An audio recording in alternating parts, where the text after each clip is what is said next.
माढा तालुक्याचं आमदारपद भूषवलं मतदारसंघातील असे दादा मार्गदर्शन करतील. संवाद मेळाव्याच्या निमित्ताने या ठिकाणी उपस्थित असणारे स्टेजवरील सर्व मान्यवर, उशीर झालेला आहे त्यामुळं अधिक न बोलता या ठिकाणी जी आपली अपुरी राहिलेली कामं आहेत, बजेटमध्ये जवळपास 100 कोटीची कामं आपली आहेत.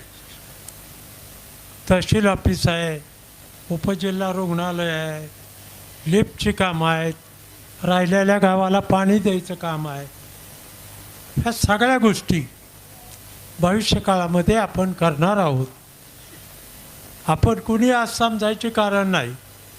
पूर्वी जसं येत होता तसंच या, कुठली आपली अडचण येणार नाही.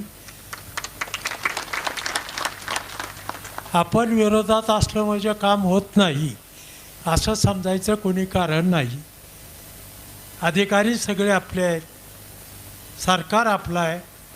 त्यामुळं सर्व गोष्टी भविष्यकाळामध्ये आपल्याला व्यवस्थितपणे करता येतील. शिणामाडाच्या बाबतीत मी आपल्याला एवढंच सांगेन की आत्तापर्यंत शिणामाडा ज्या पद्धतीनं आम्ही चालवली त्याच पद्धतीनं कारखाना ज्या ज्या वेळेला अडचण येईल त्या वेळेला शिणामाडाच्या पाठीमागं खंबीरपणे उभा राहील. कुठल्याही परिस्थितीमध्ये शिणामाडा बंद पडू दिली जाणार नाही.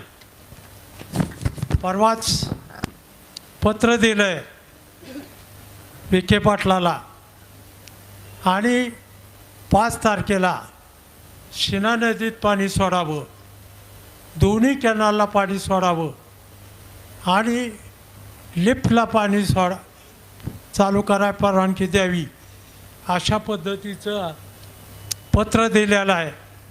ह्या 2-4 दिवसात पालकमंत्र्याची नेमणूक न झाल्यामुळं ते थांबलेलं आहे.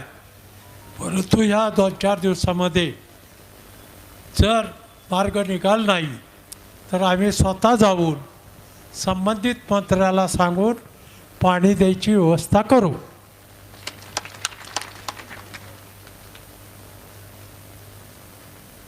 बाकी काय विशेष बोलण्यासारखं काय नाही. कुठल्याही सभासदाचा ऊस अडवला जाणार नाही.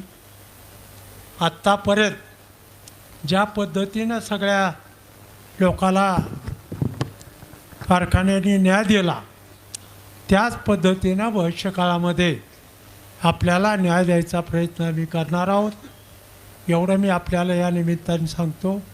थोड्याशा कालावधीमध्ये आपण मोठ्या संख्येने या ठिकाणी उपस्थित राहिला त्याबद्दल सर्वांचे मनापासून आभार मानतो आणि पूर्वीप्रमाणे येत जावा, सांगत जावा, काही अडचण असायची कारण नाही. पुन्हा एकदा आपल्या सगळ्याला धन्यवाद देतो. धन्यवाद.